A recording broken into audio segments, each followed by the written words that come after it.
নমস্কার, আমি বন্দনা। আমার কিচেনে আপনাদের সবাইকে স্বাগত জানাই। আবারও এসে হাজির হয়েছি ঘরোয়া উপকরণ দিয়ে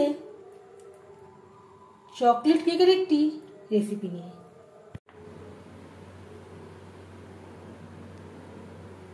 আজ তৈরি করব বাচ্চা বড় সবারই পছন্দের একটি কেকের রেসিপি, চকলেট কেক। এর জন্য আমি এখানে 1 বাটি সুজি নিয়েছি। সুজি আমি 2-3 বার একটু ঘুরিয়ে নেব। একটা বাটিতে নিয়ে নেব।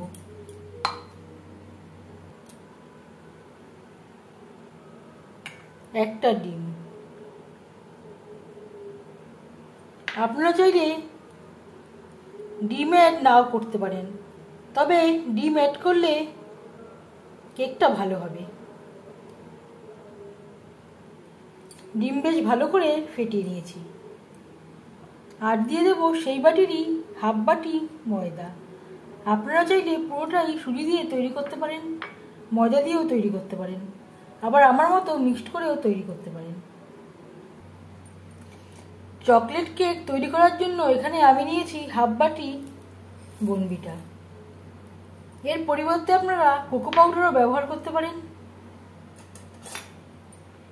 অরিও বিস্কুটও ব্যবহার করতে পারেন। যদি অরিও বিস্কুট দিয়ে তৈরি করেন সেখানে আর ময়দা বা সুজি অ্যাড করবার প্রয়োজন হবে না।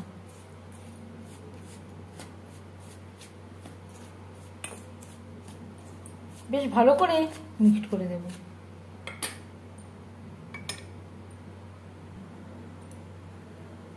এবারেতে দিয়ে দেব ফেটিয়ে রাখা ডিম, আর দিয়ে দেব সয়াবিন অয়েল।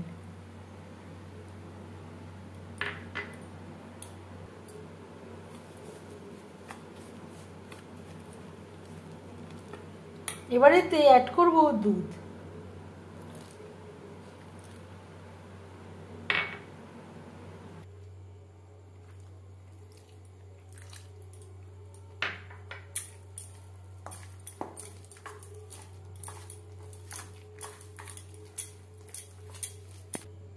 দিয়ে দেব ভ্যানিলা এসেন্স। এর পরিবর্তে আপনারা যে কোনো চকলেট এসেন্সও অ্যাড করতে পারেন। দিয়ে দেব বেকিং পাউডার। যতটা আমি বেকিং পাউডার ব্যবহার করলাম তার ঠিক 3 ভাগের 1 ভাগ দিয়ে দিলাম বেকিং সোডা। আর দিয়ে দেব সুগার পাউডার। যেহেতু আমি বোর্নভিটা ব্যবহার করলাম, বোর্নভিটার একটা মিষ্টি রয়েছে।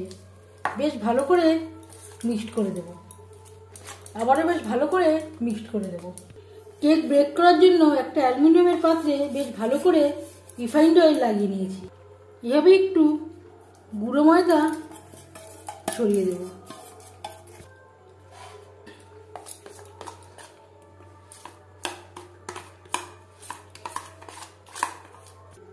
এভাবে একটু ট্যাপ করে দেব যাতে কোনো এয়ার পকেট থেকে না যায়।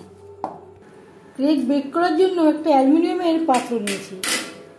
পাত্র আমি বেশ ভালো করে গরম করে নিয়েছি। সেন্টারে বসিয়ে দিয়েছি সবজি রাখার স্ট্যান্ড। এবার বসিয়ে দেব কেকের ব্যাটারের বাটি। প্রথম 5-6 মিনিট হাই ফ্লেমে বেক করে নেব। এভাবে একটু ঢেকে দেব। 5 মিনিট হয়ে গেছে। গ্যাসের ফ্লেমটাকে একেবারে লোতে করে দেব। লো ফ্লেমে আরো 40 মিনিট বেক করে নেব। প্রায় 40 মিনিট হতে যাচ্ছে। এভাবে একটা স্টিক দিয়ে দেখে নেব স্টিকটা পুরোপুরি পরিষ্কার বেরিয়েছে। এই পর্যায়ে বুঝে নিতে হবে কেক ঠিকঠাক বেক করা হয়ে গেছে। গ্যাসের ফ্লেমটা বন্ধ করে দেব। এভাবে 5 মিনিট ঢেকে স্ট্যান্ডিং টাইমে রেখে দেবো, এতে কেকটা সফট হবে। এখানে আমি আরও 2 চামচ মতো বনবিটা নিয়েছি, এতে আমি অ্যাড করব 1 চামচ বাটার। বেশ ভালো করে মেল্ট করে নেব। এতে অ্যাড করব খুবই সামান্য পরিমাণে গরম দুধ। এখনো অল্প গরম রয়েছে।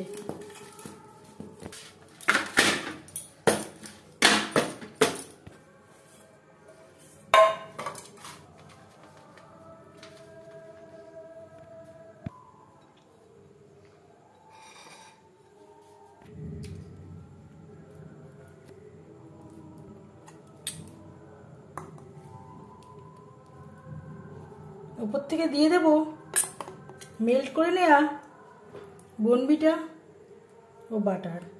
আমি আর চিনি ব্যবহার করলাম না, যেহেতু বনবিটার একটা মিষ্টি রয়েছে। আপনারা চাইলে স্বাদ অনুযায়ী চিনির ব্যবহারও করতে পারেন।